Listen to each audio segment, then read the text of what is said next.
For over 20 years, the Fire Store has equipped first responders with the best in firefighting gear. Discover seasonal savings on the gear you trust and visit thefirestore.com to shop everything but the truck.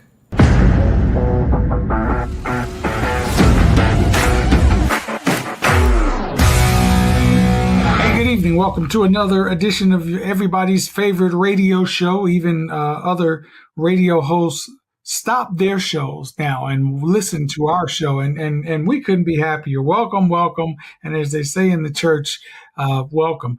This is the Larry Conley radio show, and I'm not Larry Conley as usual. I'm Dave Conley, but I'm here to introduce our fearless leader. You know him, you love him, ladies and gentlemen. He's here with us, Deputy Chief of Training, Larry Conley.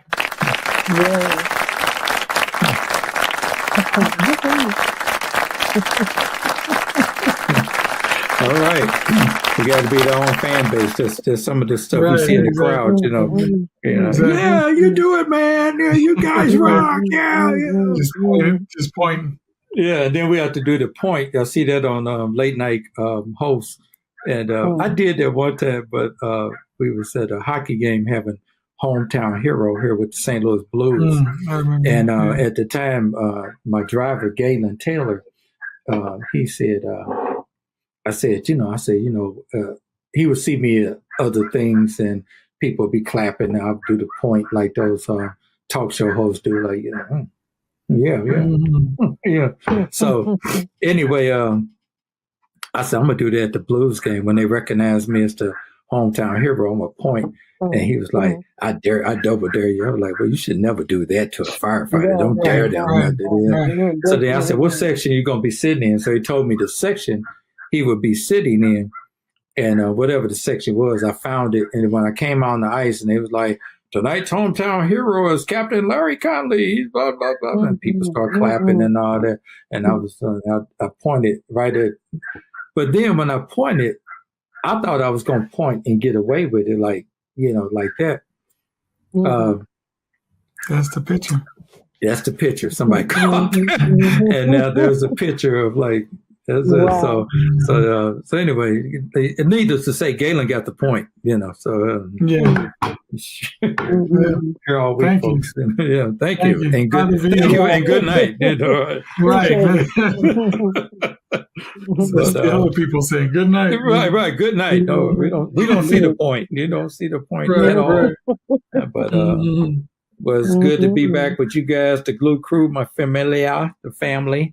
I know last month we did it with just me and the guests, and a pretty powerful show. And I wanted to talk to you about that because you told us it was on one day, and then when Elaine and I showed up, there was nobody there. And come to find out, you had the show 2 days before. Just seems like I thought you weren't going to discuss family business with everybody, but we're recording now. Okay, we'll talk about that later. I wasn't going to say nothing either about it. Right. I was going to keep it to myself about how you did things.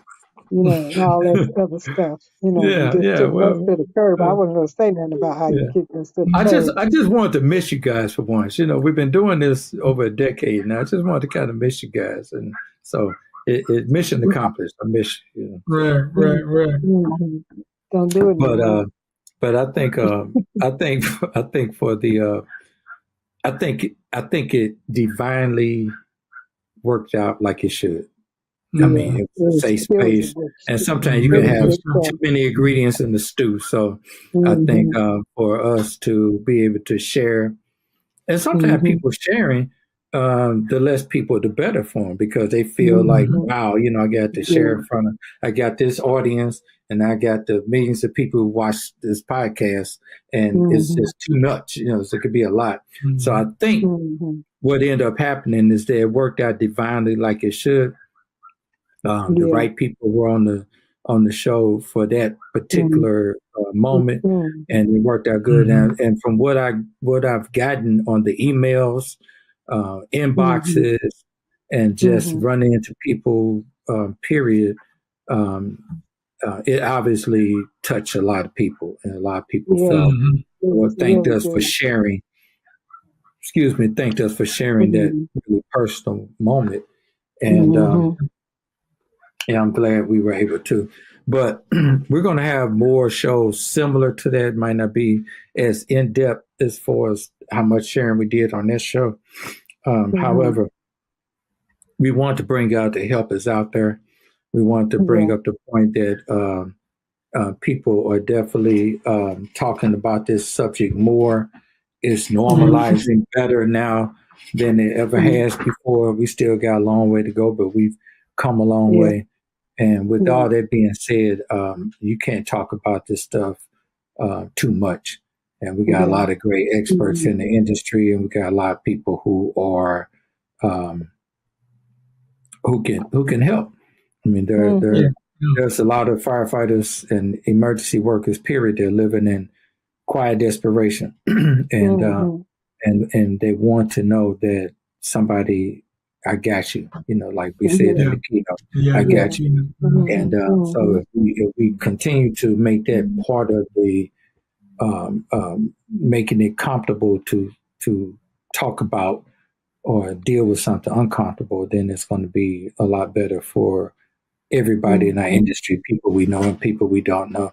We had a call today in Collinsville, pretty traumatic. Well, two of them last couple of days. I'm not going to get that deep because I don't want to mess up HIPAA and all that kind of stuff. But I mean, one was a fatality and one was a loss of a body part. And in 2 days, you can't unsee that kind of stuff, Right, and and not have a reaction or whatever. Yeah, but somebody, just a normal day, normal Thursday, and a normal Thursday, and next thing you know, not here anymore. And the weird thing, I was coming to work, and oddly, it happened, and weird stuff like that doesn't happen to me over the years. Period. Where I could be on that road. And then in the emergency vehicle and on that road, that's where the tragedy happens. And I was like, oh, I got to respond, So, and you show up and you're like, wow, what? Out of all the roads I could be in the area, I'm on that road, And when I showed up, the person was deceased already, but it's horrific. It's just a horrific scene when I showed up. So I'm saying all that to say is that we see stuff like this all the time, and seeing it and seeing how fast, how quick that kind of stuff can happen. You can only put it. I think God only gives you so many compartments, and you fill all them compartments up, and they start to overflow. It becomes a hazard material, hazard material scene. And it becomes a blessing. And for those of you who know who are in emergency service, what I'm talking about, what the Blevy does, blows when it's too much, So we just have to continue to get better to manage that and unpack a lot of this stuff. So we'll be having more dialogue about it in the coming shows, and a lot of it is centers around what David and I have talked about. We kind of stumbled upon it talking about our personal leadership brand, and that personal leadership, a huge part of that personal leadership is just mental fitness. And we work out physically fit. We work out. People look at their body in the mirror and, I got it going on. I can do this. And I'm ready. I'm physically ready to do whatever is required physically on the fire ground. But I wish I was a cartoonist, and maybe Paul Combs can do this. But you know how, like, in the image in my head, because I think in images, and that's why David's such a great movie producer, because he thinks in images too. And and the image that I have is like, how you at the gym, you're in the mirror, and you're like, oh yeah. Ooh, yeah. There should be something to where you can look at your brain and see some image of fitness. Like you see where you are, and then as you're getting stronger, it's like, yeah. This brain, this brain is getting fit. Yeah, baby, this brain is doing it, and you can see it because we get inspired when we see that progress. You done lost weight, you can feel just clothes, flex. You can wear that tight shirt or whatever you want to wear, and you can flex your muscles, and so you're inspired to keep doing it because you do it. Then you start eating better, you drinking more water, and you're doing all because you start seeing the progress. But unfortunately, since we can't see our brain, I know we can feel it, and we spiritually we know what's going on, but we can't. We don't have the same visualization. But we can find a way to get that visualization. Yeah, you know what I'm trying to say. Well, you can see it. Right. Words I can't say it. Visualization range stronger, maybe we can get these words out. Right. What is in this Diet Coke? What is in here? Visualization. But no, really. I mean, some kind of way. 2 words I can't say. But but some way we can start doing that. Yeah. Yeah, if the way so where you could just see it like, oh man, I'm inspired by the image of that. So anyway, that's what that's kind of what my sick mind thinks about sometimes. And some people's mine might look like they're on life support sometimes, but we gotta do better. But we And sometimes people that have gone through stuff think nobody knows how they feel or nobody, understands. And so then when you start hearing something like this, and especially in your professions, right, and they hear it and they say, "Oh, somebody does get this," get me, right, right. Well. So hey, we'll keep talking about it, and I'll get off that soapbox for a minute. But also before you do, even though we'll keep talking about it, I mean, we should be also making sure that people know we encourage you to talk about it. It's okay. Yeah. You know what I mean? For you to talk about it. Don't wait till the show to talk about it. Do it amongst yourselves. Let the show be an example, but it should be a thing that you can talk about with your colleagues, with your friends, and and all of that. We Absolutely. Tonight we were supposed to have on the show our fearless leader. David Rhodes, and Chief Rhodes has been sick and kind of feel good and came down with something that's got him in the bed. So we didn't want that image. We didn't want him doing something from hey guys, David here.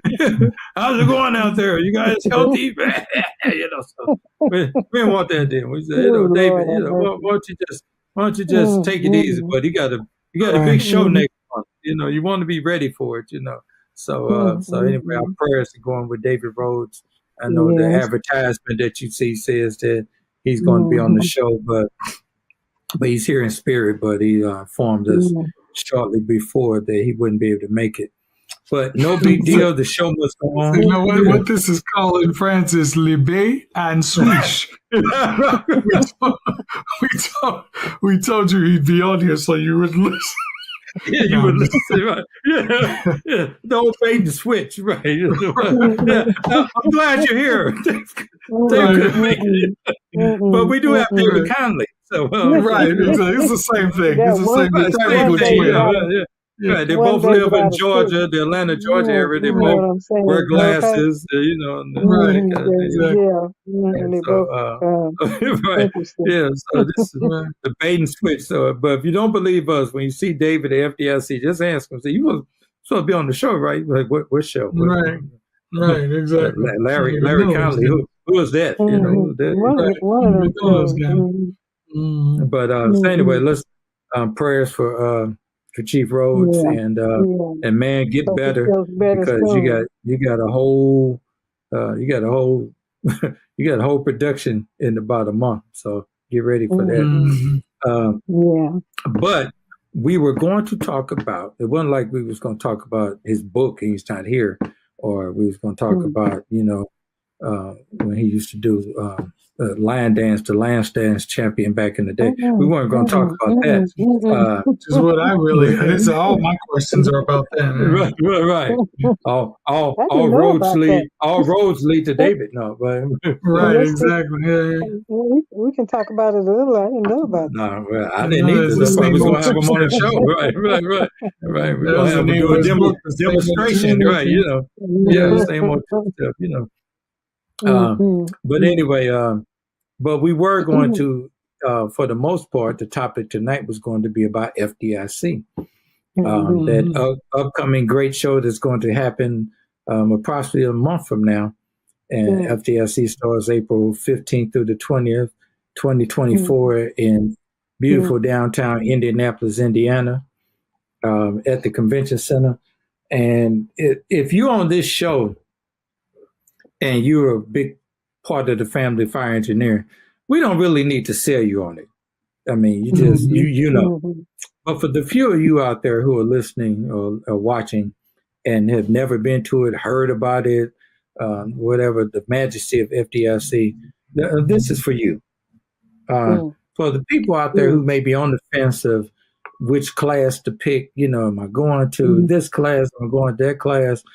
David and I got a few classes you might want to check out. So we're going to tonight promote this thing we call FDIC, the Fire Department's Instructors Conference 2024. And this year is going to be a great time as usual.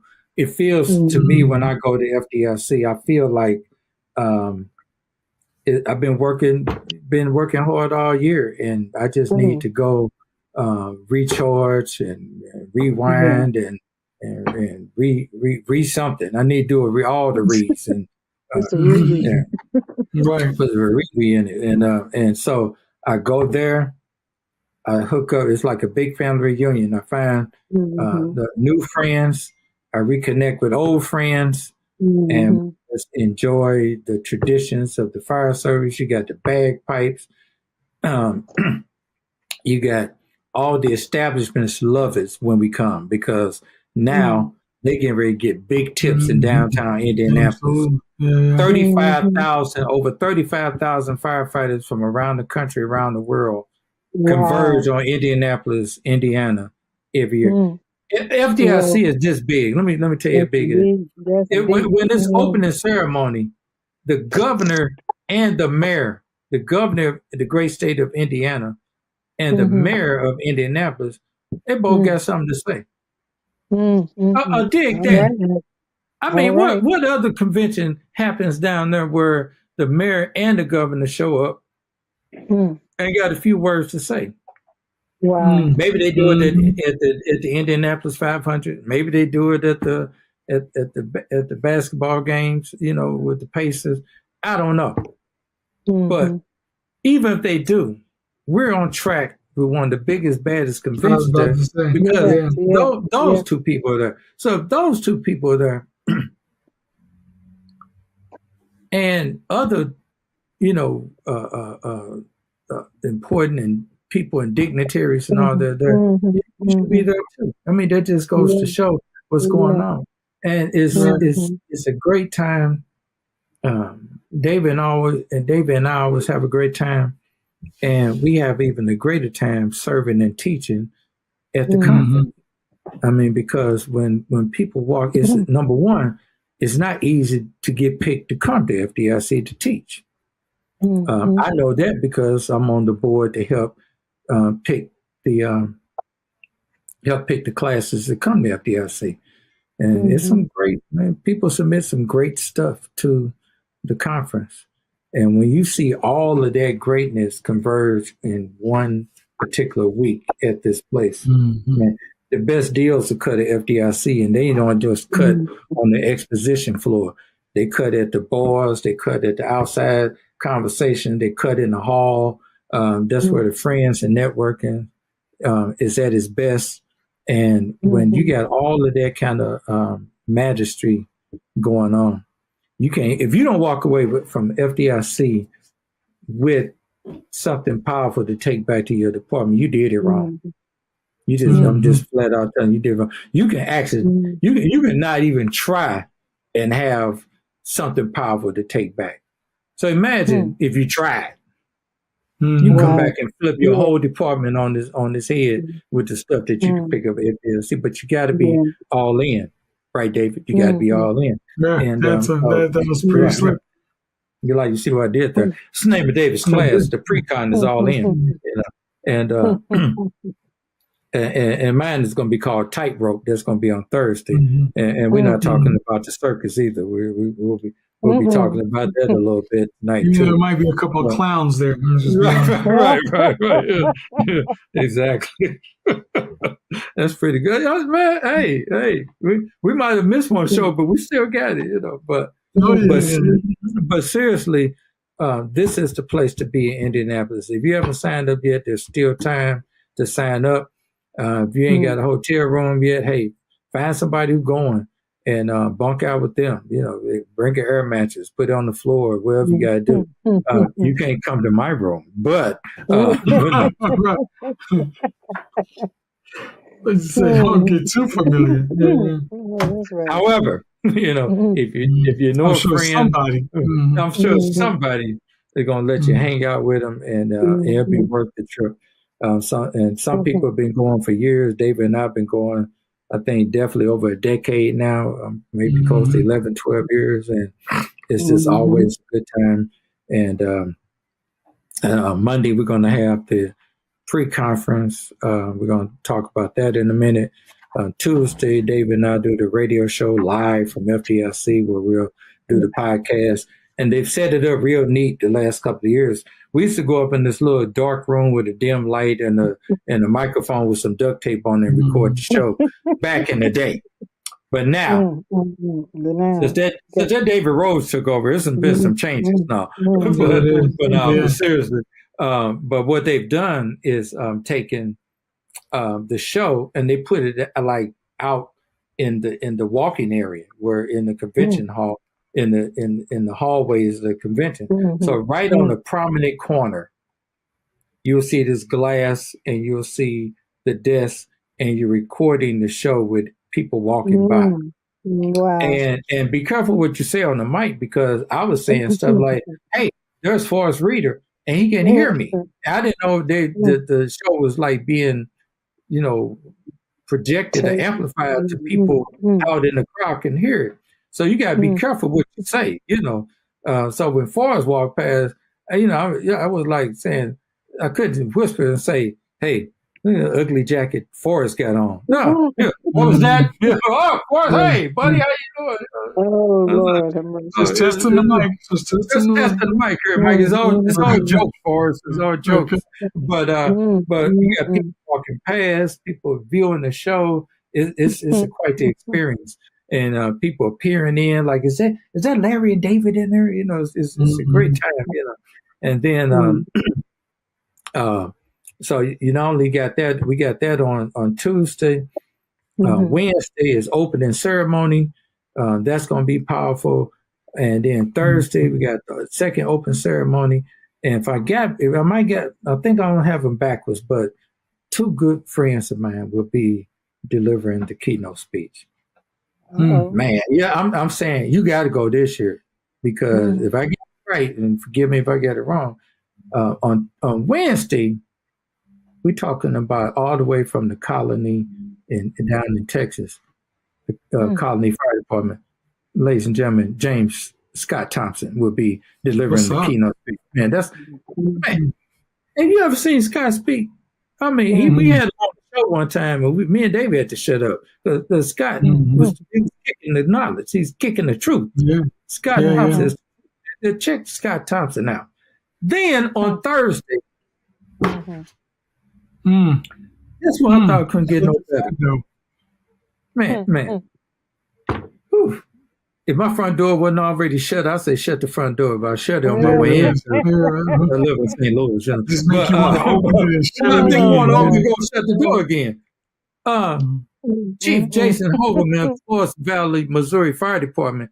Jason, he one of the guys said, ho, H to the Izzo, ho. not guilty. Y'all got to feel me. Jason Hoverman. I did the best I could. I just want y'all to know, okay? Man, he was in Collinsville a couple of months ago talking about first due tactics. Nobody does it better. Engine house training. That's Jason Hoverman. Jason was doing podcasts when they still called it pod. And he the one that said this is so good. We had they changed the podcast. He was ahead of his time. These are the people who are going to be talking. Oh, God. Scott Thompson, Jason Hoverman. Jason's a homeboy from here. I can drive to Jason's house right now because he's a homeboy. In the last couple of years, you done had 2 Missouri local guys doing this thing nationally. Jason Hoverman, Scott Thompson. Man, that's just worth driving up there, checking it out. Go to a few classes, then you can go on back home. They're gonna drop the mic. David, we better be careful. I mean, we had the most watched keynote in the history of FDIC. No, I'm just saying. But we thought we did good. But man, these guys, I'm telling you, Scott, when he gets to talk about the mission, be something. You better ask somebody for real. So you got those two powerful speakers going to be the opening ceremony. The opening ceremony is always great because we recognize our fallen brothers and sisters from the past. My favorite, David, and you seen this, the opening ceremony when they sing the national anthem. And you got the voices and everybody appreciates your contribution to the musical stylings. I'm just gonna go ahead and tell the joke because it's funny. I'm gonna try to tell it as clean as I can. So it's the whole crew who does it. That great people from the Indianapolis Fire Department. Great voices. They travel around doing the national anthem. They sing the national anthem and they sing the Canadian national anthem. And they do it all a cappella. I mean, you got the dude with the voice like, yes, you got the deep voice. You got the tenors. They throw down. They don't need no music at all. They do a great job at it. But Tiffany Wesley, deputy chief, and she was, I'm going to throw Tiffany under the bus too because she was there with me when it happened. But you could get confused by people sometimes. I'll try to keep it as politically correct as possible. But me and Tiffany had our uniforms on. You know, we think we definitely looking short. We, got our boys. We walking through the halls. And somebody said, hey, great job this morning singing the national anthem. I was like, hey, so I was singing along, but I didn't know I you could hear me. I was up on stage with them, and then Tiffany said, so Tiffany was talking to somebody else, and she said, didn't nobody say that when I told them? I said, yeah, they did. So we walked a little bit further. This time it was just Tiffany and I together, and Chief Tiffany Wesley and myself.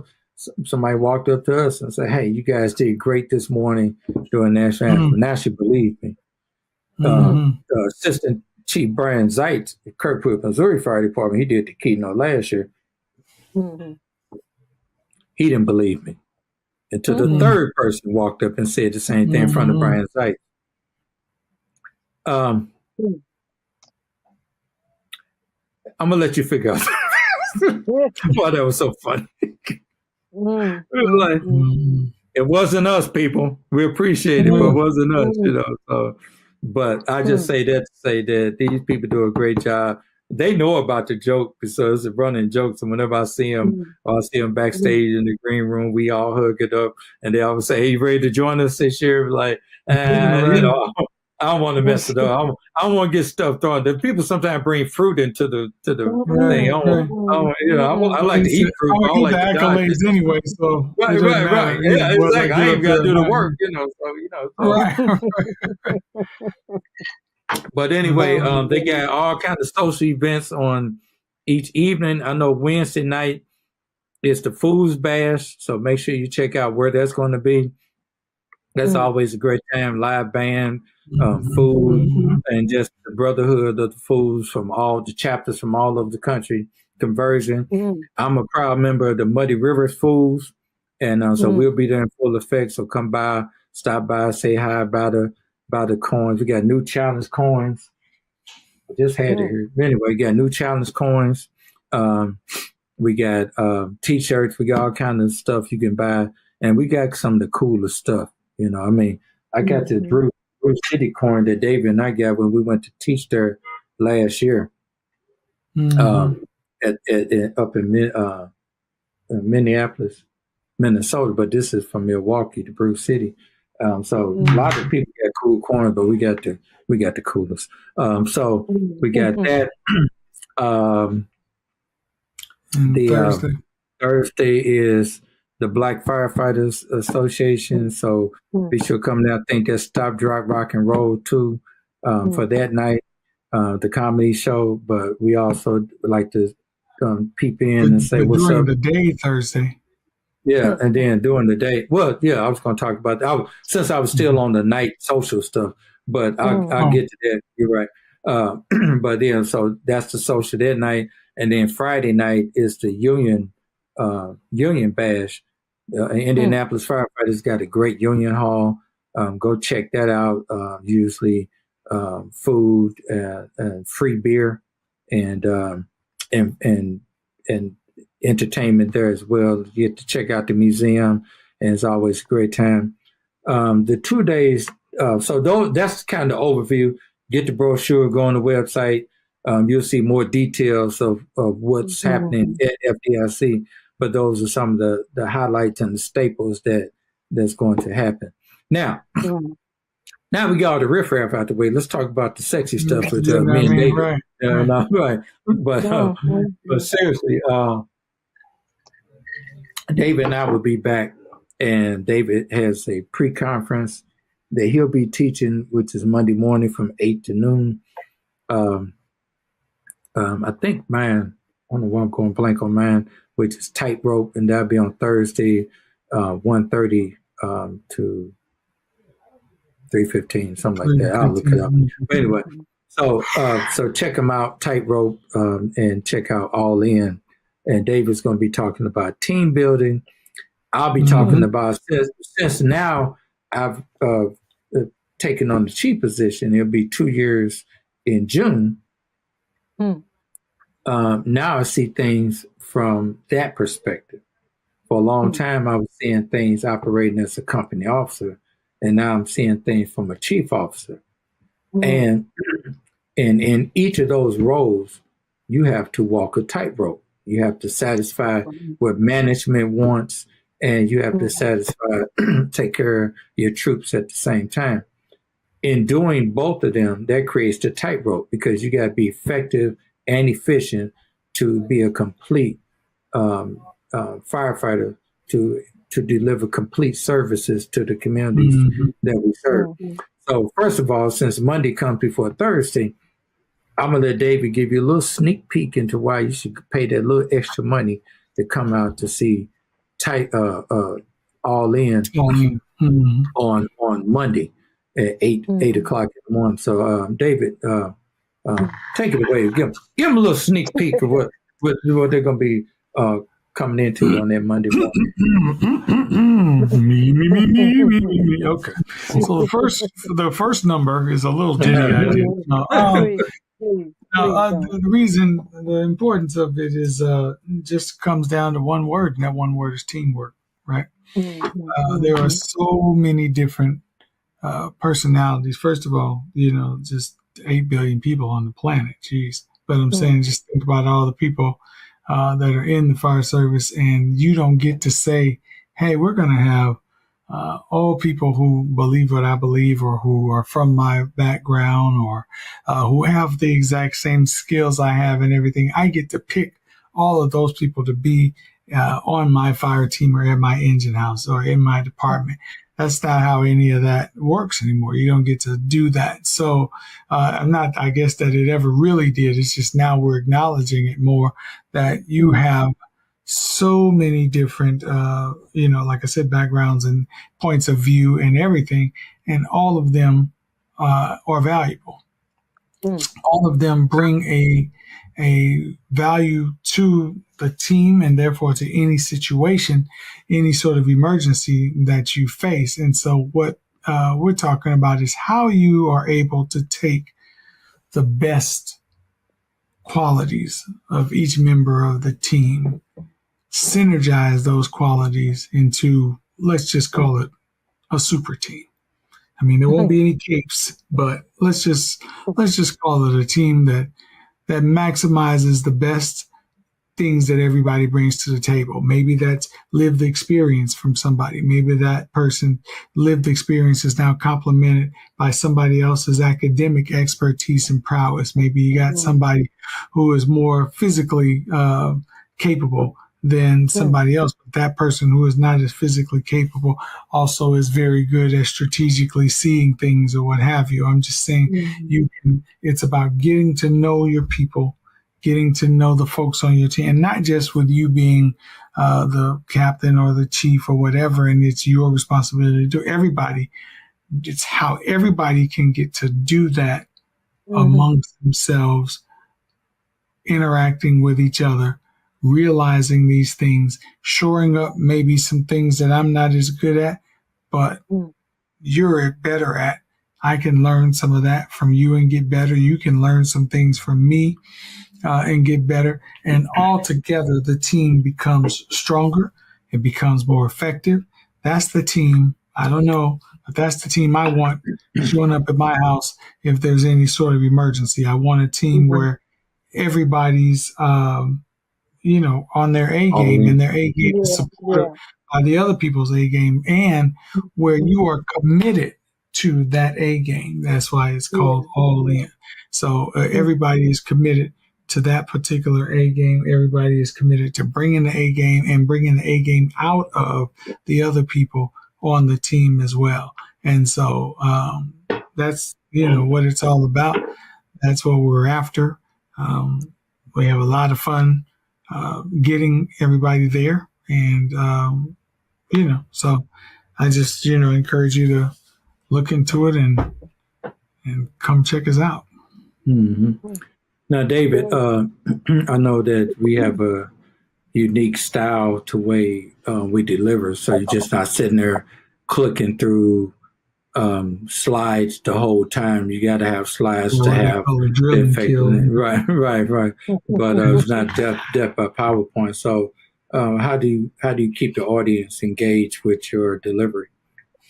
Well, I mean, a lot of it has to do with throwing dirt in their eyes. No, I'm kidding. Everybody's blinking. Oh my gosh, what? We had to stop doing that. Some OSHA violation.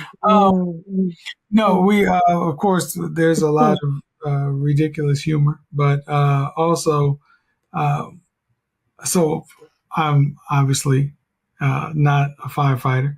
But I've seen every episode of Chicago Fire on, so I'm completely up to speed on everything you're doing. But realistically, my forte is in dramatic illustration and driving learning points home, particularly around leadership and communication, driving those points home through theatrical interpretation of things. So some of the things that we do are illustrations like a thing called the Status Cafe, where everybody has gone out to eat at one point or another. So it's an immediately recognizable scenario. And essentially we kind of play out what it looks like when somebody is treating somebody with low status or high status, and you get to immediately see that.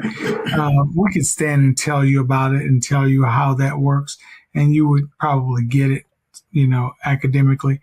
But in order for you to feel it, in order for you to really get in touch with what that's like, you got to see that type of illustration going on. But also, there's always scenarios We develop new ones all the time, and those scenarios play out in a way that normally turns out. I don't think there's a better way to say it. Bad. They turn out terrible, but it's usually a thing that's familiar to the audience. And so then we're able to break down why did that happen? Because the other thing is most of how we interact with each other in fire teams, families, everything else is sort of on autopilot. And then you get mad at this person for a minute. You have a situation that you build on with episodes of negativity now after that first negative encounter.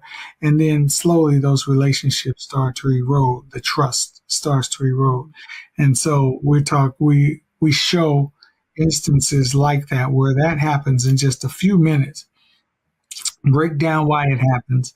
And then after we've had a chance to talk about it and also, give you a tool, help you to see how the Empower model can impact these different scenarios, then you get a chance to go into breakouts with some other people who would be on your team and come up with a strategy to make those scenarios come out better.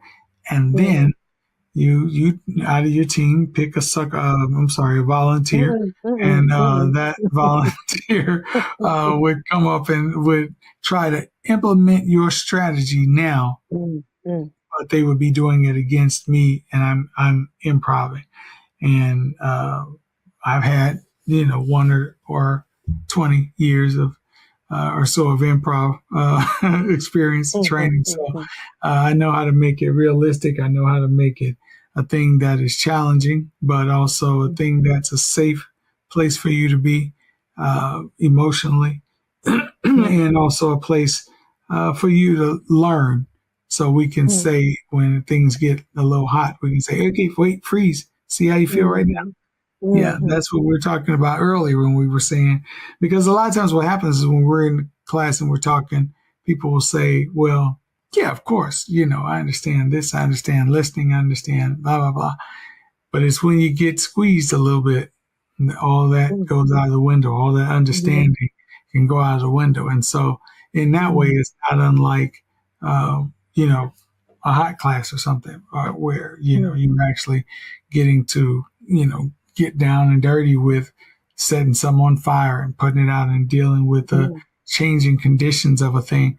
It's like that, but for communications and interpersonal skills. And so, I wish a lot more people would go through experiencing it, because invariably every time people experience it, they say, man, I never really had a training like that before. Never had something that was that intense, that was that in my face. We've had people get ready to fight in the class before. We've had, all kinds of situations, and it's a good time for us, and a great learning experience. So that's the uniqueness of it. You'd be hard pressed to find that, number one, that type of training, but then that level of intensity anywhere else in the fire service. So.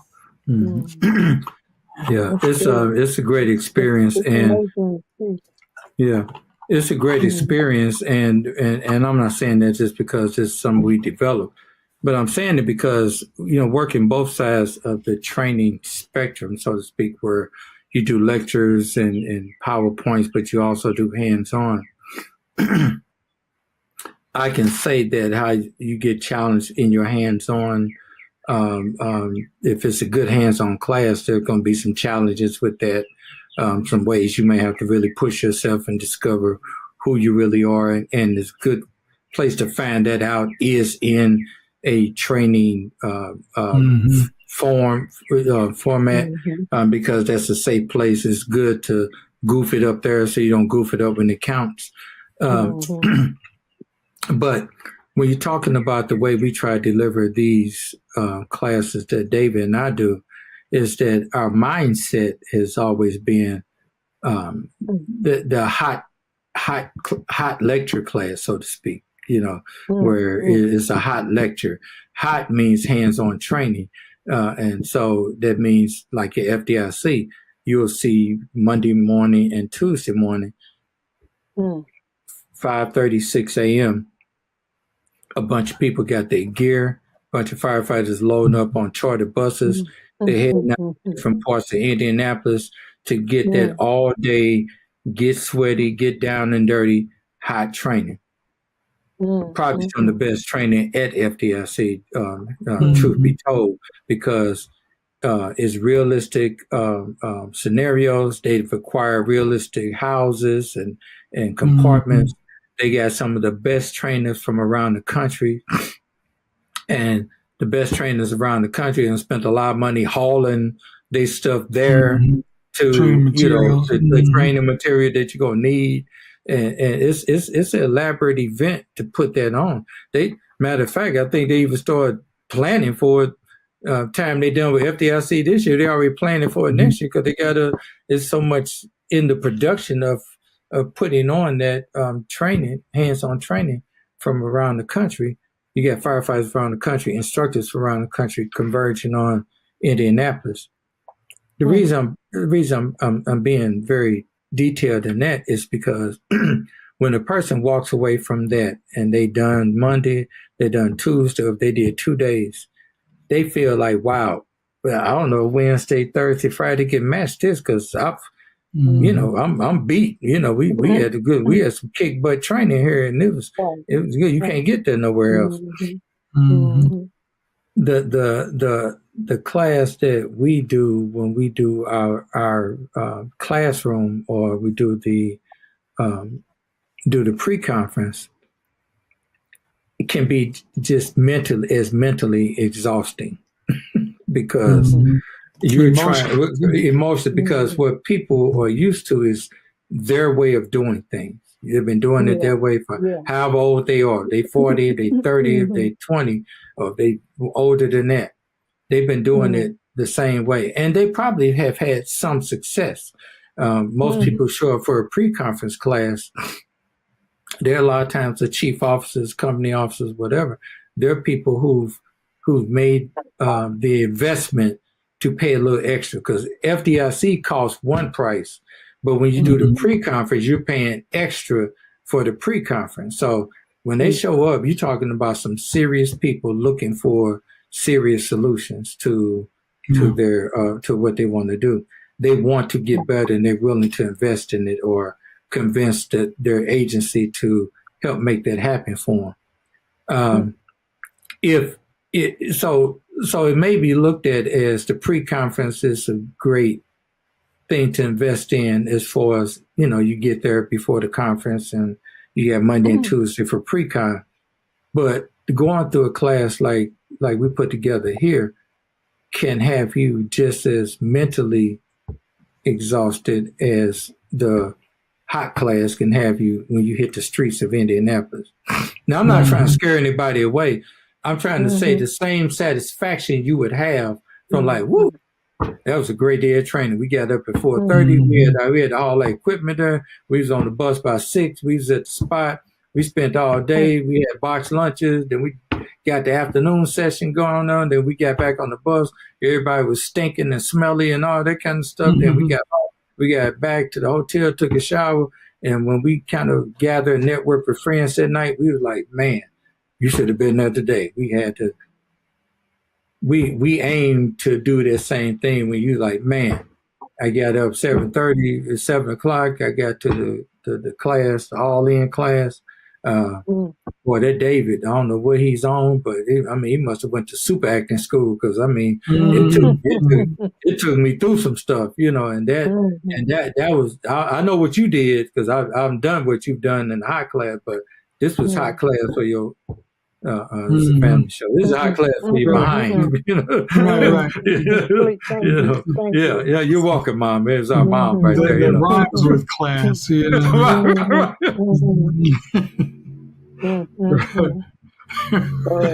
yeah. I did the best I could. She did the best she could. What she did. But my point is, so that's the goal. We don't want you to sit in the class the whole time. And let me say this, because I'm not trying to on the side, because people misinterpret.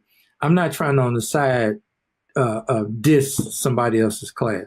No. Diss is the short version for dismiss. I'm not trying to diss somebody else's class. I know a lot of the pre-con people who are going to be teaching. We talk about some great instructors, great classes, chosen for the pre-con for a reason. So you're going to get something out of everybody's class, depending on what you're looking for.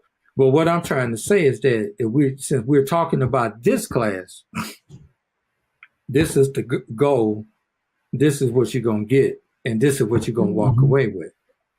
And you're going to have just the same experience spiritually, with your brain, with your thinking outside the box, with your all that kind of stuff. It can have the same I hate to use the word exhaustion, but the same impact as you did the hands-on training. So that's all I'm trying to say.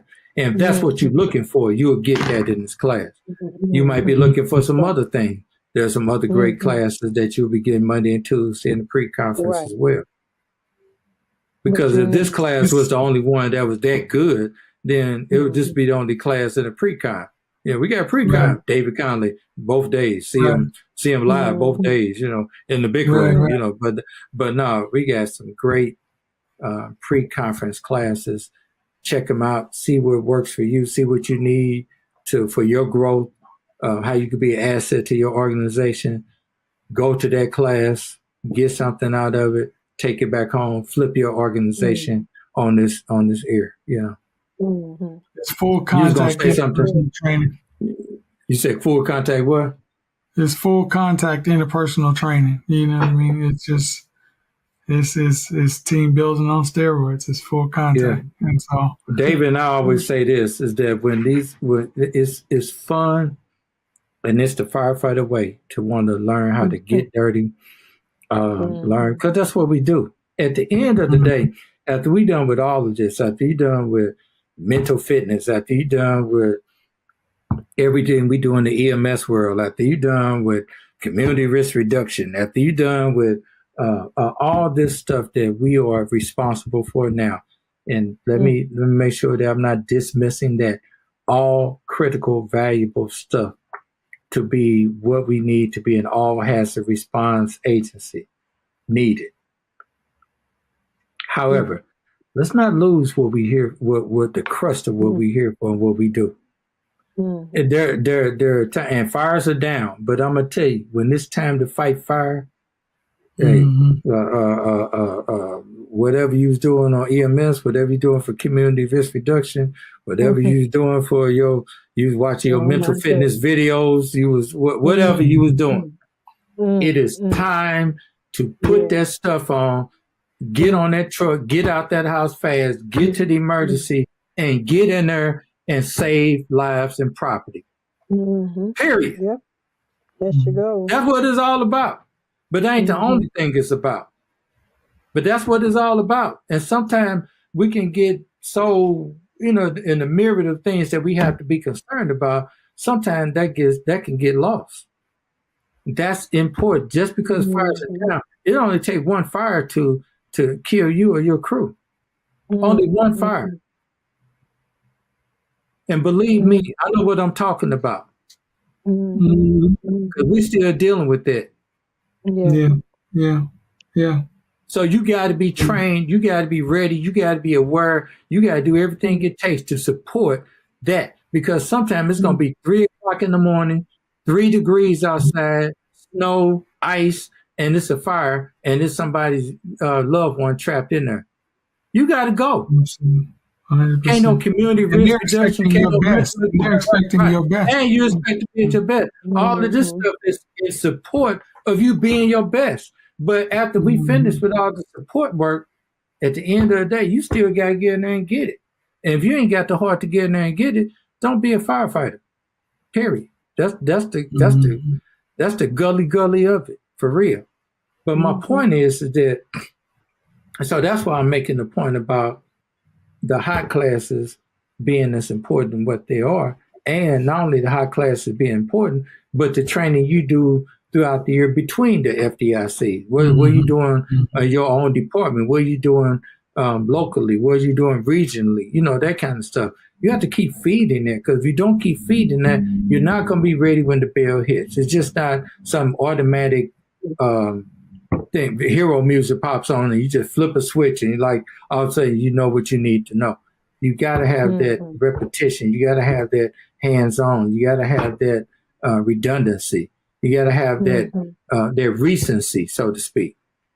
Right. If you say, if I ask you, when was the last fire you fought? You have to say, good question. So you need some recency. Yeah, you need some recency here.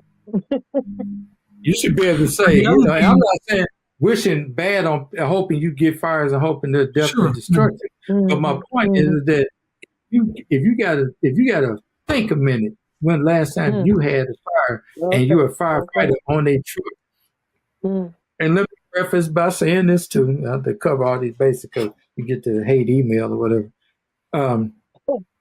If your agency doesn't, because you stay in the community where everybody takes care of business and fire prevention is up and community risk reduction is off the chain and you don't have to fight a lot of fires, great. Great. The protection still needs to be there, but great that you don't have to. But that makes even more the reason you have to practice it, because you don't get it. And even if you are in a community where you fight often, you still got to practice too. Because you just didn't get caught this time, But anyway, I'm sorry. You was going to say the other thing is, for even busy department, a busy house or not, there's time you spend at the emergency scene, but then there's a lot of time that you spend not at the emergency scene with your folks, and that's where this type of training comes in, and that supports and builds a better response when you do have to hit the emergency scene. But when you're spending that, that time where we're just around the engine house, what is that relationship building like? What is that team building like? What is, what's it like in training? How are you relating to the folks? Is it just a sort of absent autopilot, episodic based relationship that you have, or is it intentional? Is it, something where you are really getting to know yourself and your people and maximizing, like I said, the best in everybody on the team, so that when you do have the emergency next time, you're good to go. A lot of us like to think that, that kind of part is not important, but that's, again, going back to your fitness analogy, that's like really doing a lot of curls and working those, the front part of your arms, but your triceps looking kind of flat, or your legs, you're missing legs. Leg day. So you toppling over every time you stand up. So I'm just saying, we just really got to be thinking about ourselves holistically. We have to be thinking about everything about ourselves. And so the technical training, we got the fact that that's important and that's crucial to doing the job. But who shows up to do the job? What's the fitness of that individual?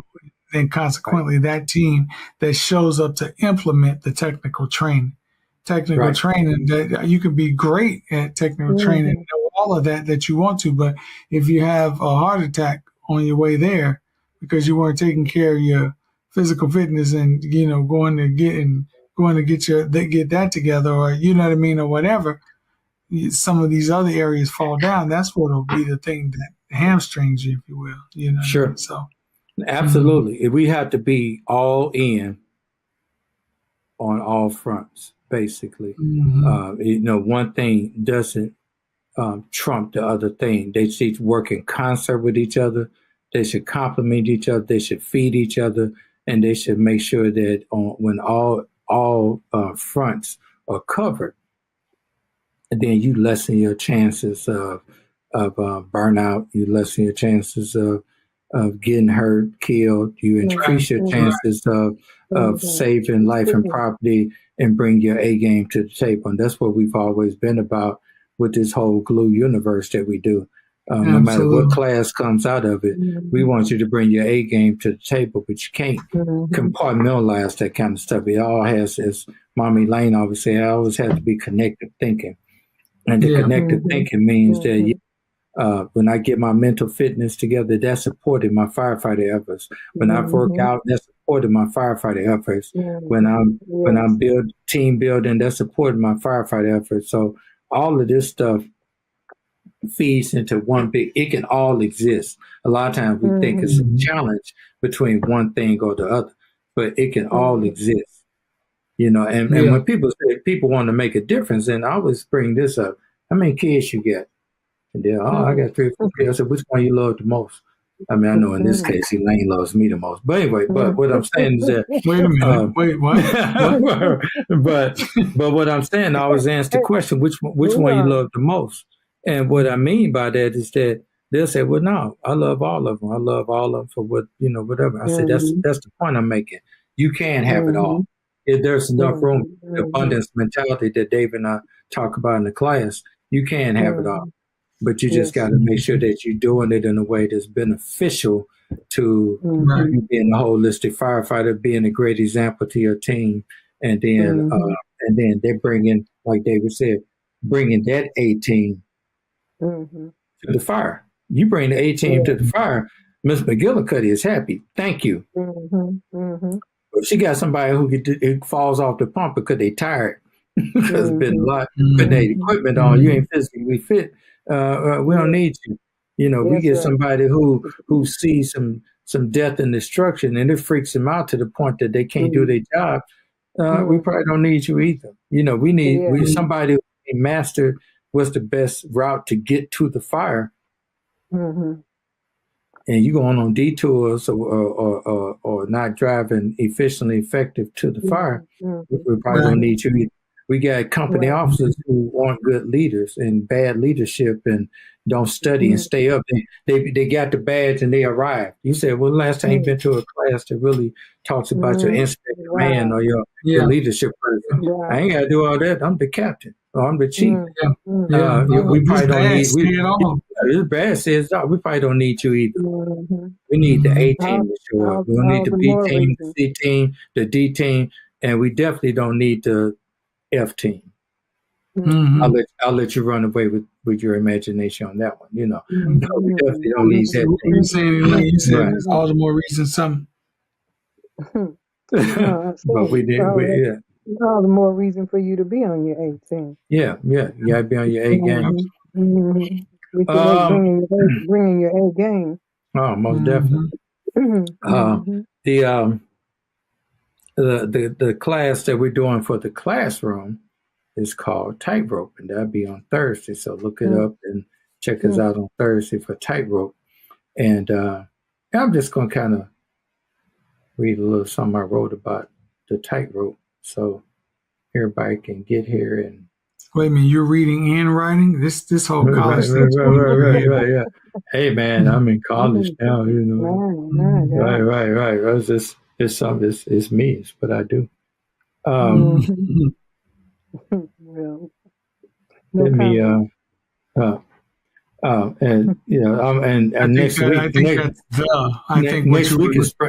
Next week is spring break, so I'm really happy. I won't be doing a lot of writing next week. So I'm happy about that.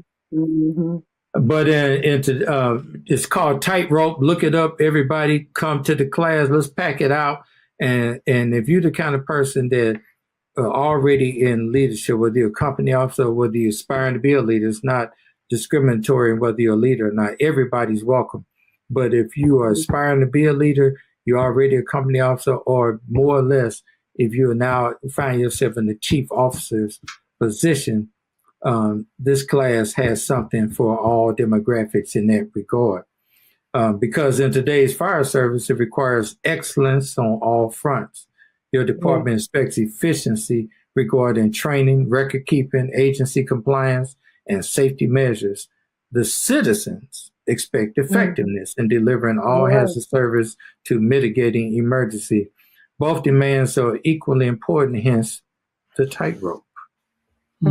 This class is an interactive experience that will teach practices to help master the balance between efficiency and effectiveness. Takeaways from this class will provide you with actionable resources to be the complete leader your agency and community needs. And so, if that's the case, if you want that type of noise, you need to be at the class on Thursday. The purpose of this class is to empower all department members with the tools to provide a complete fire service experience for the fire department and the community. Also, to emphasize the importance of being proficient at effectiveness and efficiency. Fire service agencies who master the tightrope have increased reliability and minimal liability. I was trying to be cute with that, So, that was nice. Yeah, you like that? You see what I did there? I was trying to rhyme, trying to be a little rapping. A few sentences together. Yeah, right. But this college thing is amazing. I'm telling you, everybody should try it. It's so hot. Right. I'd have sent you to college earlier. Go ahead. Yeah, exactly. I wish you would have. I would be paying for it myself now. But, no, that's the reason you are. Right. Yeah, I did. I'm doing the best I can now. But the reason. That's a good point. So come out and check out the tightrope, and the reason we call it the tightrope, and I'm experiencing that now. Being in the position I'm in, is that it is definitely a tightrope to do what we do. The citizens expect you to deliver to them the best service possible, and as a officer. As a chief officer, I find myself interacting more with the citizens now on a way that I have to really represent the department well. And if I don't do a good job of that, these are the same people that pay the taxes. They make the vote for bond issues and things like that. So you can't blow them off. And you can't prejudge. You can't say, well, they drove up in the hoopty, so I'm sure they ain't paying taxes. You don't know what you know what people are doing. Right. So you can't. So number one, treat everybody with respect in the first place. David and I talk about that all the time in treating people with high status. Treat everybody with high status. Yes. And we treat everybody with high status, then you don't have to worry about being judgmental. Just treat everybody with high status. And high status, because everybody deserves high status. And here's the other secret. They don't deserve high status just because they treated you nice. Because some citizens walk in and they're unloading on you because you represent the agency.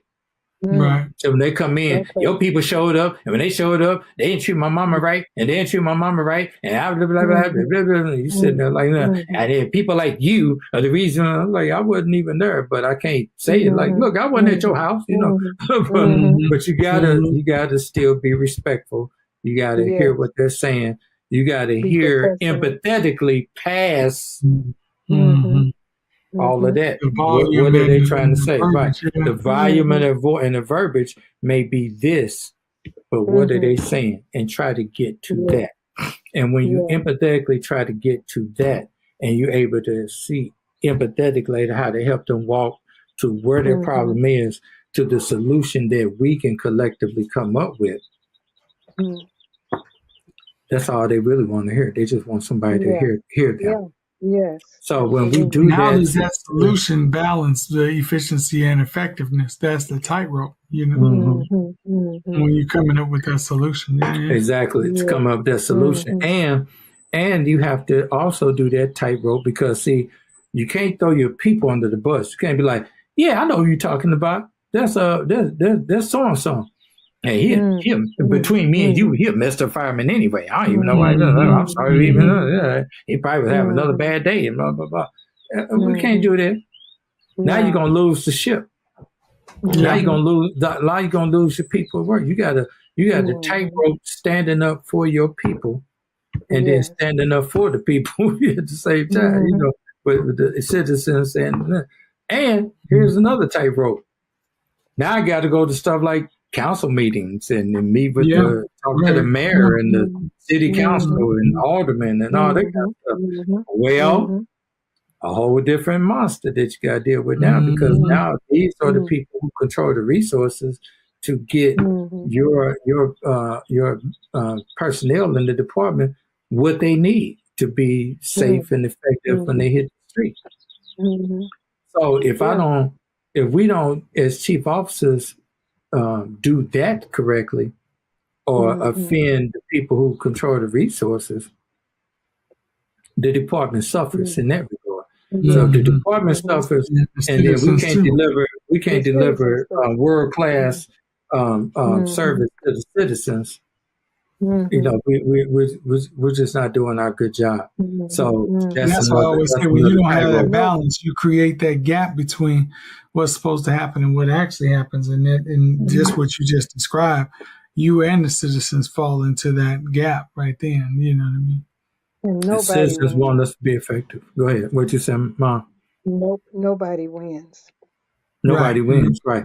It's a win-lose situation. We want win-win scenario. Now, understand that you can do all of that. You can go to our class. You can master the class.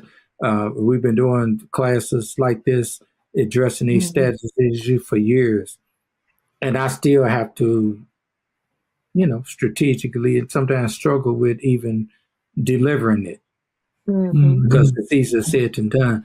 But at least I have a lighthouse to go to walk me, to guide me on the wisest way to do it. I've said this before when I was advising a friend of mine. I said, I don't pray to be right about stuff. I pray to be wise about it, because right these days can be a little subjective. Somebody say, "Well, I'm right," and very seriously, you may be right. You just ain't right at the right time. But the wisdom makes you right at the right time. That's good. You see what I'm saying? So I pray for wisdom. I don't pray for being right. There's been a bunch of times I've been right when I was married, and I ended up on the couch. I was right. Just wasn't wise. That's why I was on the couch. Wisdom would have had me in bed. Okay, yeah. Let me think. No, I'm back. But seriously, stay focused. Yeah. But you got to be wise, and so I pray for wisdom. Yes. So a citizen might come in and have all the wrong data based on their feelings. And here's a good example. There have been a lot of times where we've got, and just over my career, not necessarily in Collinsville right now, but over my career, where somebody said, "It took y'all 25 minutes to get there. Y'all took all day. It was forever." We pulled the tape because everything's recorded. Where'd the call come in? What'd they say? When was the dispatch? When did we go? When did we say we're responding? When did we say we arrived at the scene? That's all timestamp. And it ain't timestamp by like back in the day, maybe an erroneous timestamper. This is computer timestamp. So it's timestamp. So when you pulled the tape, you said, "No, ma'am, actually we got the call about 10:01. That's when it's about 10. Okay. The call went out. They a minute and a half later, they responded. It's recorded. They got to your house in 3 minutes and 4 seconds. Yeah, what it says here. And then when they got there, so where's this? So it's tempting to say, "I'm right, you're wrong. It wasn't no 20 minutes. Read the tape." But is that the wisest way to deal with it? Ma'am, sir, I can. Hey, here's where you empathize. We used to call it feel, felt, found. I know how you feel. I felt the same way, but here's what I found. So feel, felt, found goes like this.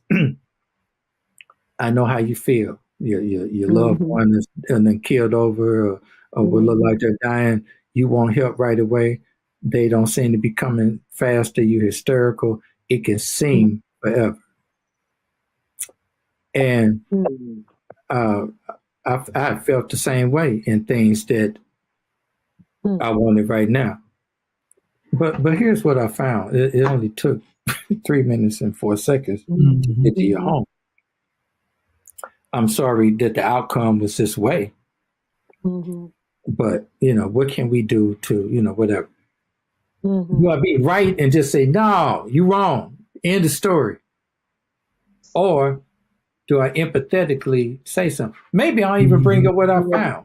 Our data doesn't show that. If you want to see it, I'll be happy to show it to you. But our data really doesn't show that, man. Our data shows that we got there in this amount of time, and we had your loved one on a monitor, at this time, or whatever the intervention was.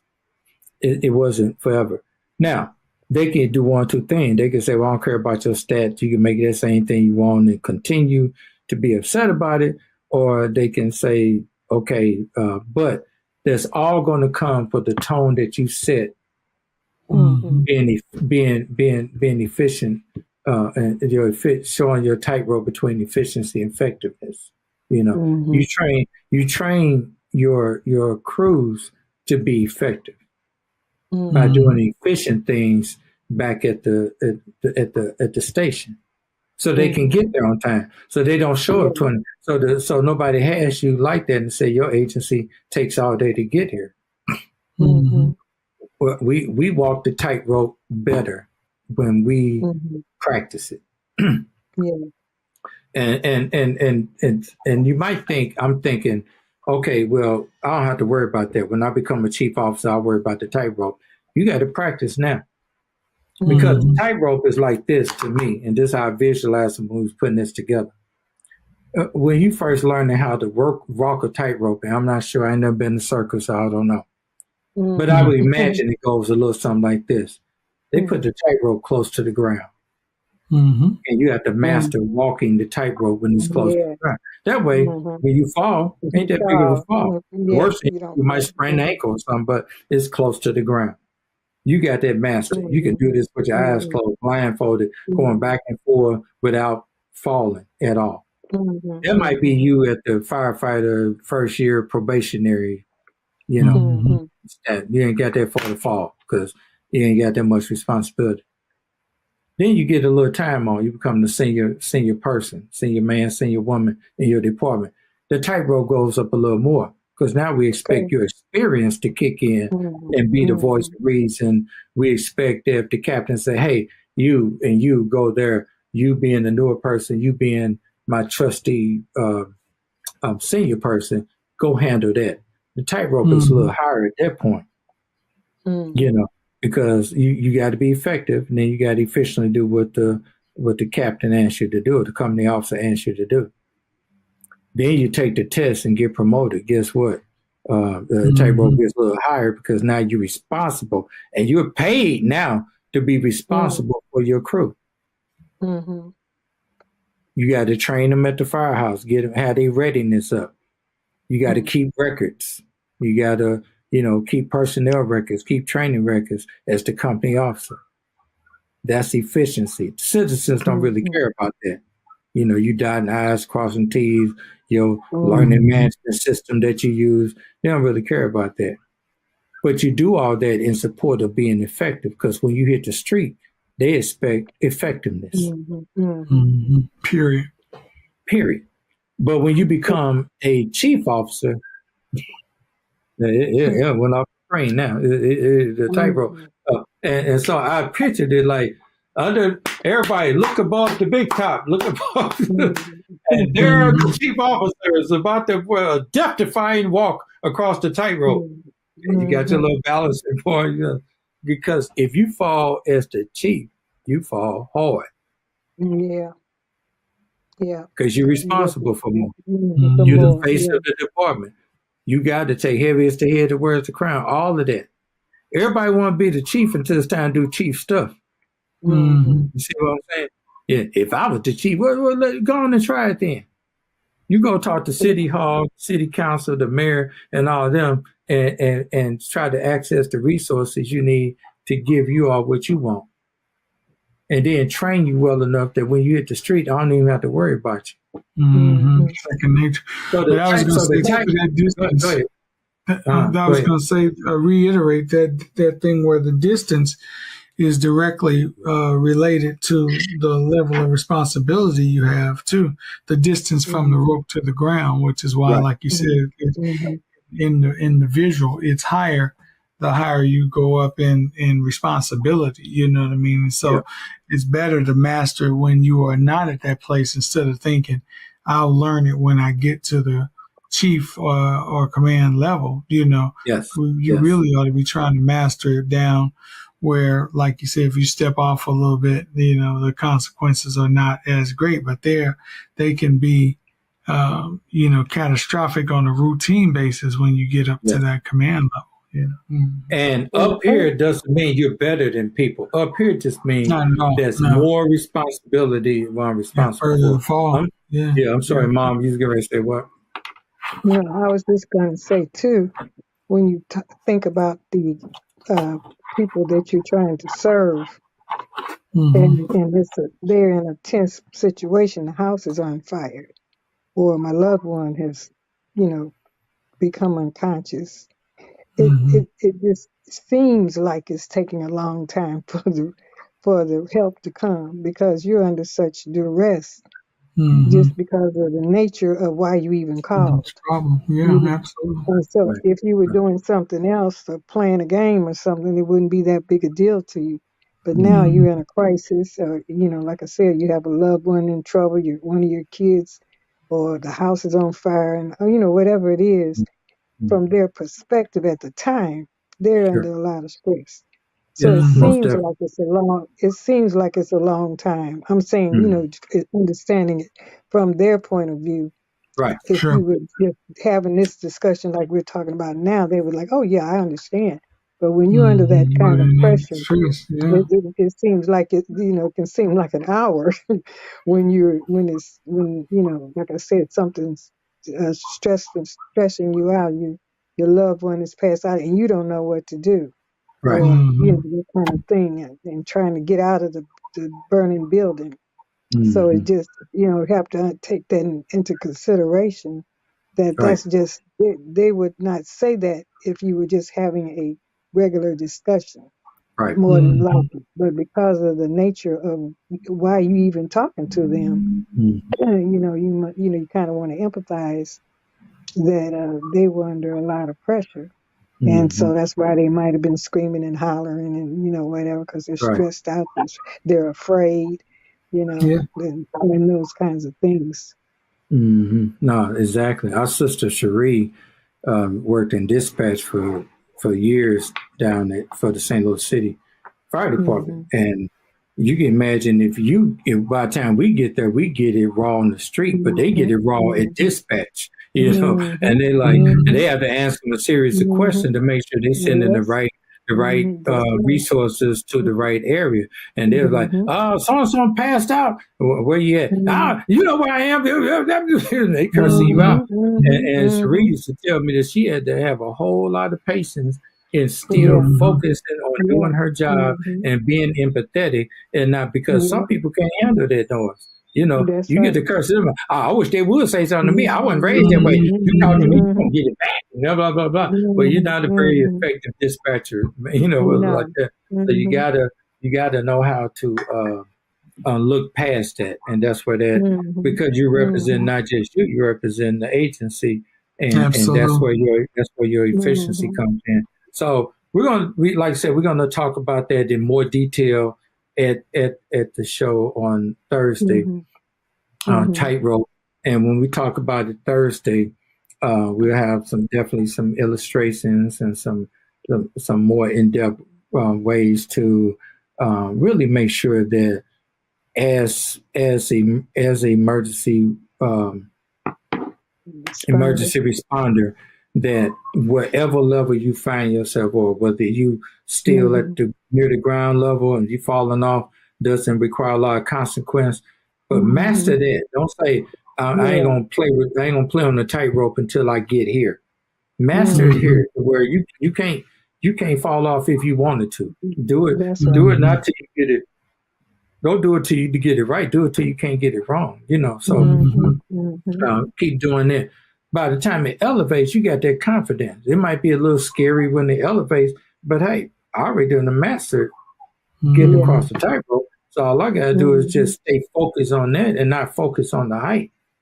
And then as you get higher, then because of more responsibility, you could be like what the flying Willinda is. You can cross buildings. And they remember David back when we were little, they stretch tightrope between two tall buildings, and they up there, doing and understand this too. Having figured out, David, we might have to throw this in at the last minute because we pretty much we got it down, but we want to.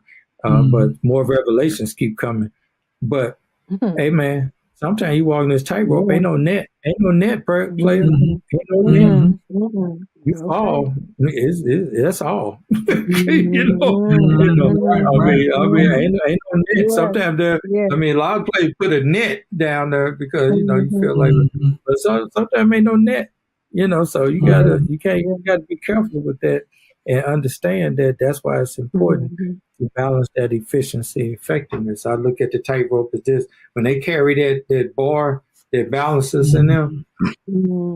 That's efficiency and effectiveness, keeping you on that tightrope. So that's the visual of the whole thing. But if you master that tightrope, then you could be the most effective member of your department, all the way from the probationary newer firefighter all the way up to the chief. You can. And that's about mastering tools of efficiency to make you more effective. Right. That's how that is. Yep. Yeah. So that's what we're gonna talk about in more detail at the Thursday afternoon tightrope. And so check that out. We'll be there talking about that, and we guarantee when you leave, you're gonna have some actionable tools that you can use to go back. A lot of it, tightrope is gonna get better and better because I learn something new every day at my new job, and as I learn something new every day, or practice different things with how I need to deliver, making the of doing things efficiently to keep everybody compliant, but keeping them the training so they can be effective in the street. It's a new experience every day in learning how to do that better. So I'm excited about that. And some of that is going to also be, and David and I have talked about this as I've worked through this master's program, and I got to put a practicum together. Some of that same lessons learned would be in the practicum. So it'd be even more actionable and reviewed by peers. And so it'll be make it even more official. So I don't know, next year's tightrope, if we're blessed enough to come back again, or something, a program similar to it, tightrope 1.0 might be, but watch out for tightrope 2.0. It's going to be off the chain. So I'm looking forward. I'm looking forward to how this develops. And one thing I like about what David and I do, and I'm not really trying to throw shade on any other instructors, but I will say this: firefighters do respect people who are in the trenches now. If you say something like, well, I did this 30 years ago, and 30 years ago, this is how we was doing it. Unless you done kind of upgraded that, you're not going to probably hold the interest. So what I love about it is that it could be a lot more organic in what we do because we're in the trenches now doing it. Right. So it's not only victories, but it's ongoing lessons learned. So it's a fluid, live discussion, if you will, and not necessarily we're lording over people. You need to do this and you need to do that. And you're a smart firefighter, you do this. It's based on like, hey, here's what we're doing today. Or here's what I did yesterday.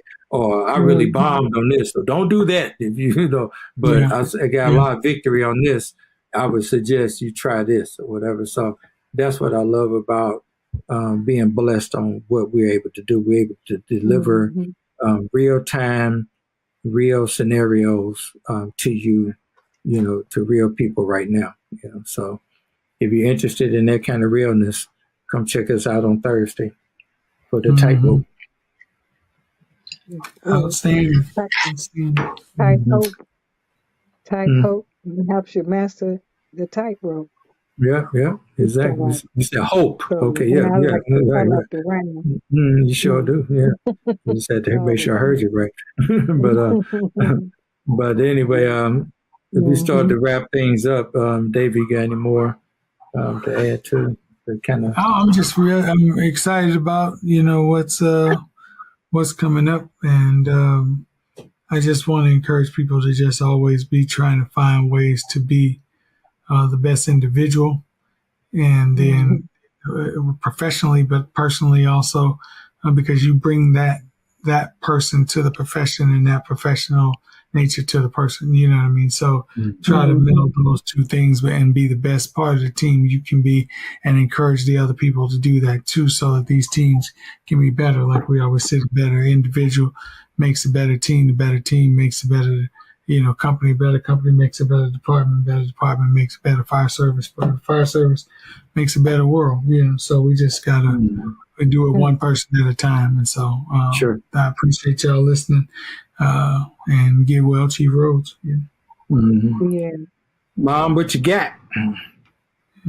Well, I want to tell the chief to be praying for him, be recovering, because having something like what he sounds like he's having is probably very uncomfortable right now. Right, But the other thing is, I think you guys made some good points about, what your side of whatever that the first responders have to deal with. Right. And so sometimes, even when there's an issue, people need to remember that when you running in when everybody else is trying to run out, that needs to always be remembered, So Right.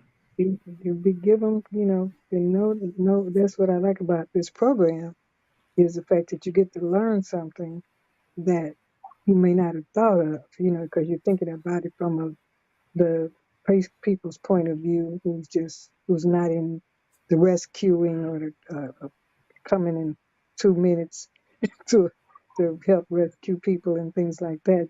Right. You might just want to always know that if something does go down, they're coming. They're coming, and they're coming with what they need, and they're coming to do what they need to do. And you should be, really kind of trying to do what you can to support whatever, from when there is no crisis. Right. So that's kind of what the takeaway I have for today for this, and also some of the humorous remarks too kind of helps lighten it up a little bit. Even sometimes I'm embarrassed that I'm No, just don't be kidding. that way, mommy. No. Your children. I want to just say you got that. You got it honest though. That's one thing I can say. You got it honest, because that's how we like to get down. But no, for real, that tightrope thing though really is a couple of things that you said, but that one's really going to resonate with me. That's a takeaway. That balance is key. Yeah, it is. Yep. Just wrapping up the. I'm looking forward to it. It's weird because when FDIC ends, you're exhausted in a good way. You've had a great week. You've hung out at night. I can't hang out every night all the time because Uncle Larry got homework again this year. So,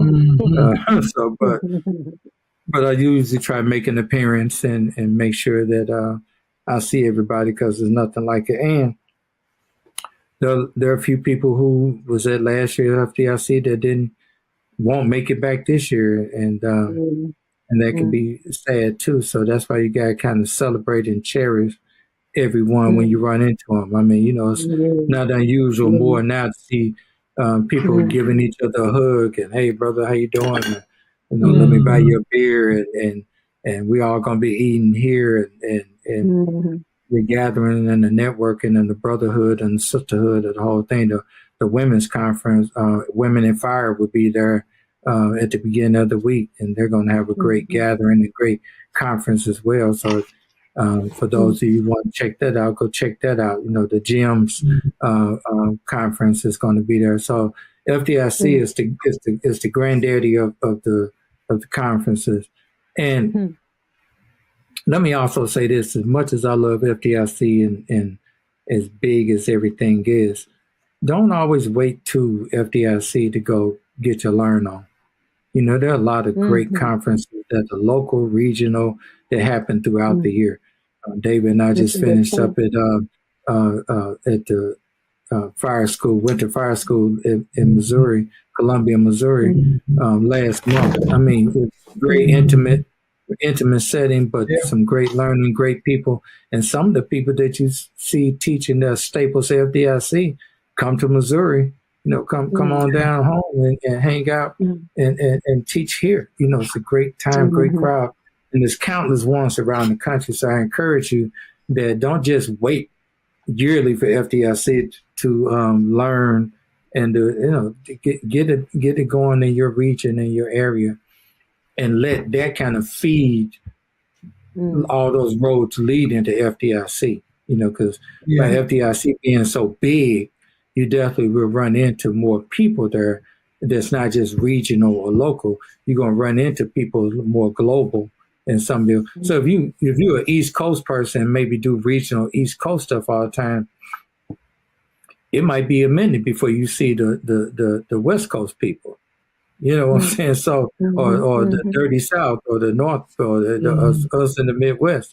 So FDIC a lot of times is a great way to bring everybody together from all regions. But what I'm saying, what I encourage you to do is, what's their local stuff look like? What's your regional stuff look like? What's your statewide stuff look like? Lean into that kind of stuff too. So by the time you come to FDIC or teach at FDIC or participate, let it be not new information, but confirmation of what you already are doing. You know, let it be that, have that kind of mentality.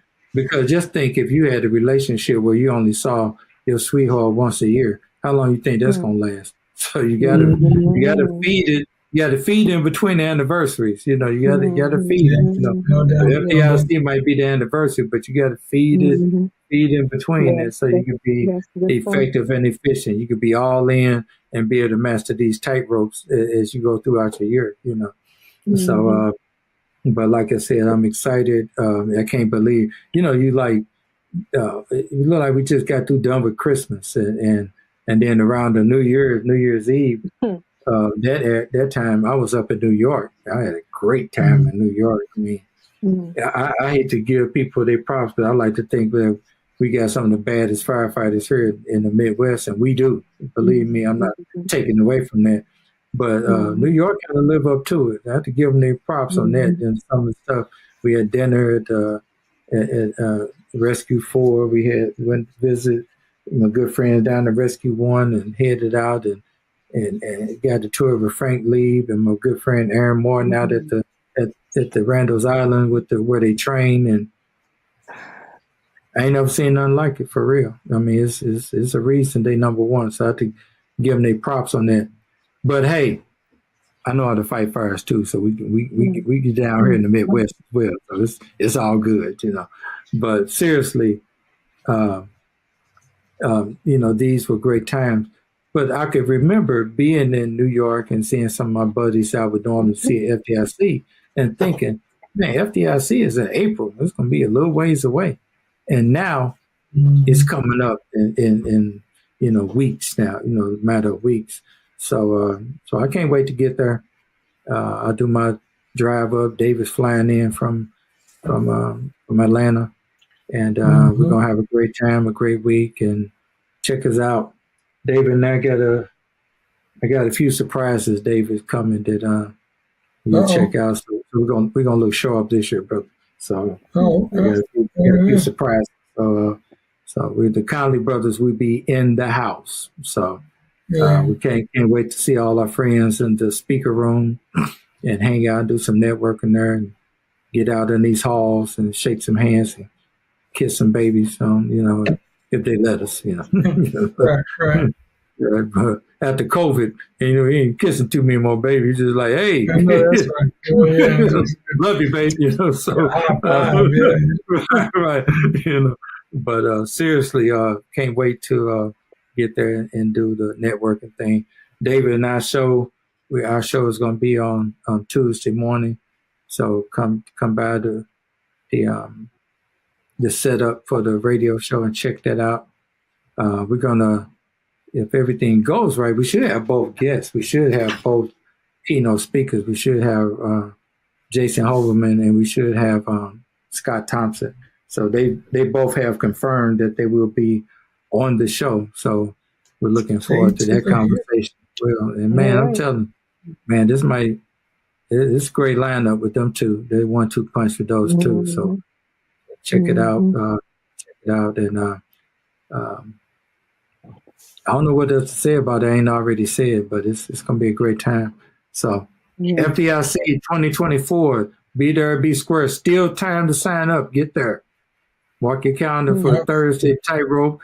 Ask for a little extra money from your agency. Come out Monday morning and see David with All In, and take that knowledge back and do something great for your department.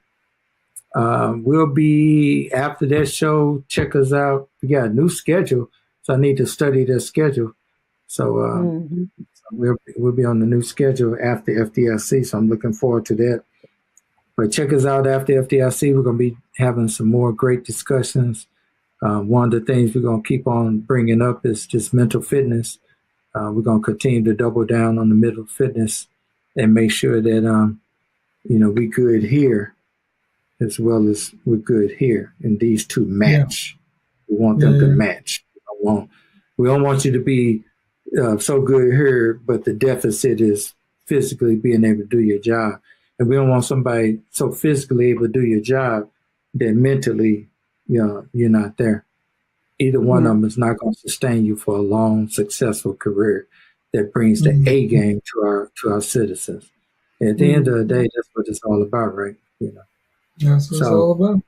Check us out at www.glutenationldc.com. What's a little backward right there? But LDC got the LDC logo right there, and check us out, see where we're going to be in the world. And we got some, David got some great articles on the fire engineering website. Check that out. I think I got a few coming out around the May time frame. So check those out. And hey, let me say this because I haven't said it in a long time. Thank everybody for I like to thank everybody for their support. I mean, David and I just two brothers who grew up in North St. Louis and raised by this woman right here, and she did the best she could, but who knew where we was going to end up, that everybody's going to be gainfully employed and everybody's good and relatively good health. And we just feel blessed, but we also feel more blessings that people like you who are listening to the show, watching the show, and part of and believe in what the Conleys are doing. We appreciate you, and we continue. We appreciate you, and we would love your continued support. But thank you for letting us express our voice. Everybody has a voice. All these are great podcasts. You're going to have great instructors at FDIC. But one thing we realize that there's an abundance mentality. There's something for everybody. And there are things, there are people going to hear things better from maybe a Frank Viscuso than they hear from us. Or they're going to hear stuff better from us than they hear better from Frank Viscuso. You see what I'm saying? They're going to hear that maybe a leadership message from Hoverman that it works for them. And if it helps them, that's great. But some people might say, well, Hoverman, I heard him, it was great, but it hit different when I heard it from David and Larry. You see what I'm saying? So that's the mosaic of the greatness of what we all do. It's something for everybody. So it's just a compliment to all of us. And I'm just glad to be part of that compliment. So just want to say thank you for everybody's support, and thanks for the inboxes, thanks for the even thanks for the critiques. Thanks for those too. That's right. Thanks for it all. So, anyway, we'll see you at FDIC. After that, we'll see you on the air here. And stay safe, stay mentally safe, stay physically safe, and just stay safe. And safe travels to and from the conference. And if you see me and David there, or I'm in college now, if you see David and I there, Oh, I did the best I could. you did the best you could. But anyway, but you see us there, hey, stop us, holler at us, hey, what's up? And hey, let's have that moment in the hall. What's up, man? How you doing? Where you from? What you do? Answer what you're into. So who you be with? Things to make you smile. What numbers to that? I only want you to do that if you're at the club, though. but seriously, reach out to us and say hi. We'd love to meet you, especially if you're in our class. Yeah. In the packed house in our class. We really love. We love to see you. We love to see you there as well as the hall. So. Yeah, we want to look outside when everybody comes to class. We want to look outside. Boy, the hall is really empty. I wonder where everybody. Where is everybody? they're in the class, So no, but seriously, we'll see you there. So signing off, and we'll talk to you at FDIC, April 2024. Good night. All right.